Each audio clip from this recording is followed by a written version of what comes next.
welcome all members to today's meeting. Thank you for taking the time to attend. Our agenda today focuses on two critical organizational issues: uncontrolled project changes hurting quality and production pressure undermining safety. This issue may seem separate, but both affect our long-term performance, product quality, employee well-being, and organizational reputation. Before we begin, may I call this meeting to order? Yes. Are there any apologies for absence? Yes, Miss Aina is unable to attend due to medical appointment. Additionally, Mr. Rizal has informed me that he will be joining late due to prior commitment. Thank you, Zishin. The apologies are noted.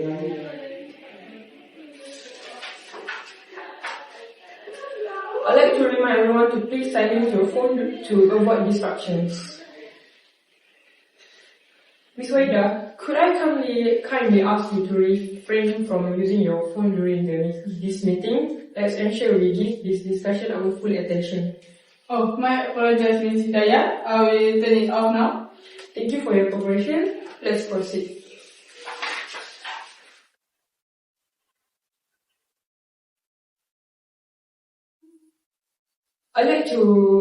Let's move on to the minutes of the last meeting, which was circulated earlier. Has everyone had a chance to review them? Yes, I have. Same here. Are there any correction or amendment? No amendments from my side. The minutes are accurate and clear. I have one minor note. Under action item 3, the deadline was recorded as the 15th, but I believe it was agreed to be the 17th. Thank you for catching that, Miss Jiha. I'll correct it. Thank you. Noted. Any other amendments? No. If there are no further changes, can I ask for a motion to accept the minutes as corrected? I propose the minutes be accepted. I'm second. Thank you. The minutes are accepted.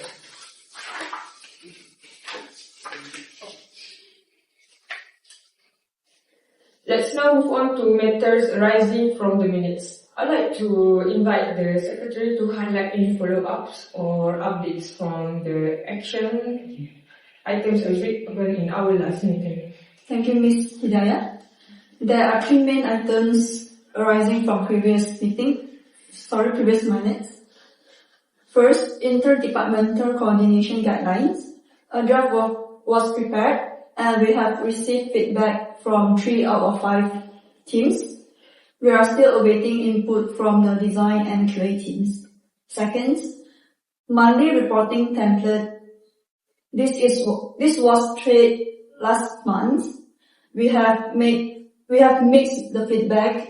Some teams found it is useful and others said it was too detailed. Third, training session on risk management. This was scheduled for last Friday, but was postponed due to facilitator unavailability. Thank you, Ms. Zishan. Let's take this one by one. Starting with coordination guidelines, what causing the delay from design and QA? The design team lead is currently on leave until tomorrow, and the acting lead wanted to consult them before finalizing feedback. For QA, they have mentioned being tied up with the ongoing product launch 2.0 testing. I can follow up with QA today. I have a scheduled check-in with their manager this afternoon. I will emphasize the urgency. Then that will be helpful, Ms. Nurin. Let's set a soft deadline for all feedback by this Thursday. Does that sound feasible? I think so. I will also touch base with design once their lead is back. We don't want this to drag into next week. Good. Now, regarding the monthly reporting template, what's the specific feedback, everyone? Some teams appreciate the structure, especially finance and operations. However, creative and R&D feel it is too rigid and time-consuming. They have suggested a simplified version of non-financial projects. Maybe I think we would offer 2 templates, one standard and one simplified, because not all projects need the same level of details. Yes, I agree with Ms. Wahida. A one-size-fits-all approach is not working. Let us draft a lighter version and circulate it for comments. That sounds like a sensible approach. Zishan, could you coordinate with the teams to develop a simplified and fair experience? Certainly, Ms. Hidayah. Now, the postponed risk management training. When is it rescheduled? It is tentatively set for 2 weeks from today, pending confirmation from the facilitator. I will send out a calendar invite once confirmed. Please ensure all relevant staff are informed. We don't want any another postponement. Understood. Are there any other matters arising that we are not covering yet in this meeting? I think not from our side, Ms. Hidayah. Very well. Let's move forward then.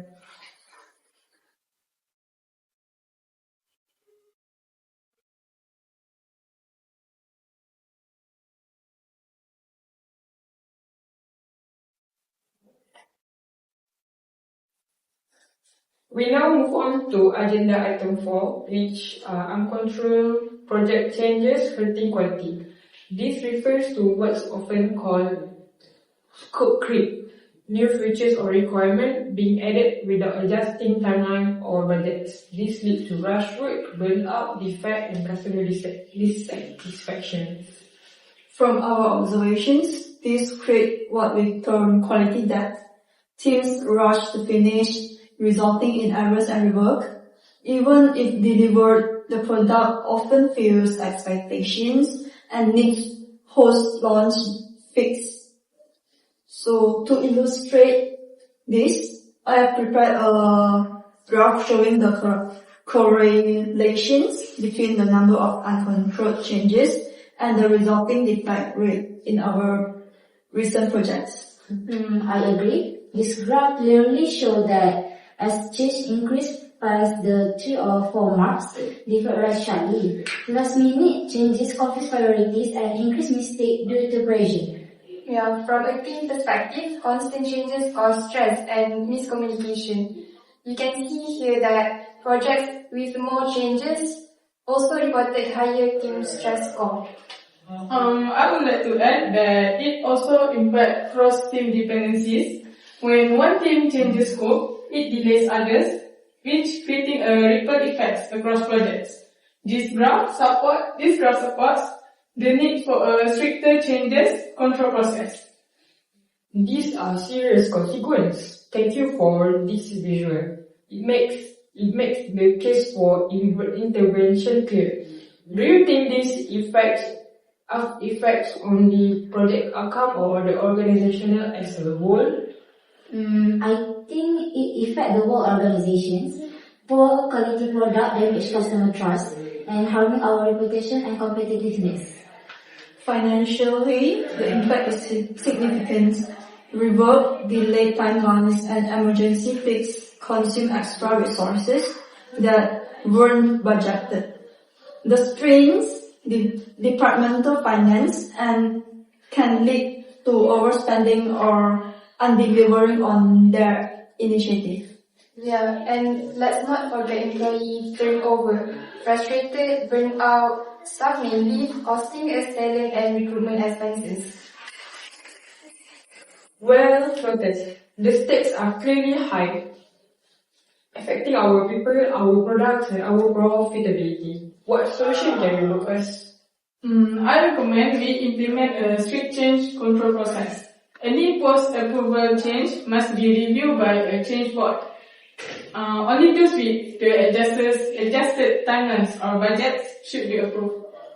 That will give teams clarity and stability. Teams will have a clear, approved scope to work from, reducing ambiguity and stress. It also ensures that changes are evaluated for impact before they are implemented, not after. We could also introduce a change impact assessments to document risks and resource needs before approval. These are practical and structural approach. Does everyone agree to implement a formal change control process? Yes, absolutely. It is resolved that a formal change control process will be established for all projects.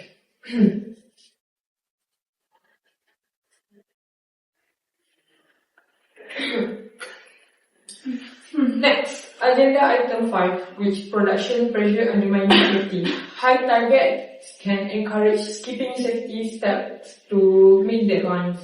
This is a serious concern for both employee well-being and organizational risk. In practice, we have observed that under tight deadlines, employees sometimes remove safety guards or skip checks to avoid missing targets. This signals that safety is not valued as much as productivity. When accidents occur, morals drop. Employees begin to feel that the organization values output more than their well-being, which reduces trust and engagement over time. Beyond the human cost, there are tangible operational legal risks. Incidents lead to compensation claims, potential regulator fines, and unplanned downtime, all of which strain resources and affect project timelines. I have seen cases where near misses go unreported because staff fear being blamed for slowing down the production. This creates a culture where hazards are hidden rather than addressed. These insights are concerning. What we can do to prevent this? We propose integrating safety into performance metrics. For example, safety compliance could count for 30% of a team performance score. This ensures safety is not sacrificed for speed. That would help realign incentives. Employees see that working safely is part of success. It also encourages supervisors to model and enforce safe behaviors. It also builds trust. It sends a clear message that we care about our team welfare, which can improve morale and reduce turnover in the long run. Also, we could introduce monthly safety recognition awards to reinforce positive behavior. This can shift culture more effectively than penalties alone. These are actionable and thoughtful suggestions. Does the team agree to move forward with integrating safety metrics into performance evaluations? Yes, agree. It is resolved that safety compliance will be included as a core performance indicator. Decision, please draft a proposal outlining the metric structure and recognition program for review at our next meeting. Sure. Any other business? No additional matters, Ms. Hidayat? Actually, I would like to suggest we schedule a follow-up workshop on the new change control process when it is drafted. Good idea. Let's take that as an action item for the next meeting. Finally, the date of our next meeting. So the next meeting is proposed for next Wednesday at 10 a.m. in the same venue. Is everyone available? Yes. If there is no any other objections, the next meeting is confirmed. Before we adjourn, let me summarize today's decisions. For item 4, we agreed uncontrolled changes harm quality and morale. We resolved to implement a formal change control process. For item 5, we recognize production pressure can compromise safety. We resolved to integrate safety into performance metrics. These steps aim to protect both our project and our people. Thank you all for your valuable input. There being no further matters, the meeting is adjourned. Have a productive day ahead. Thank you.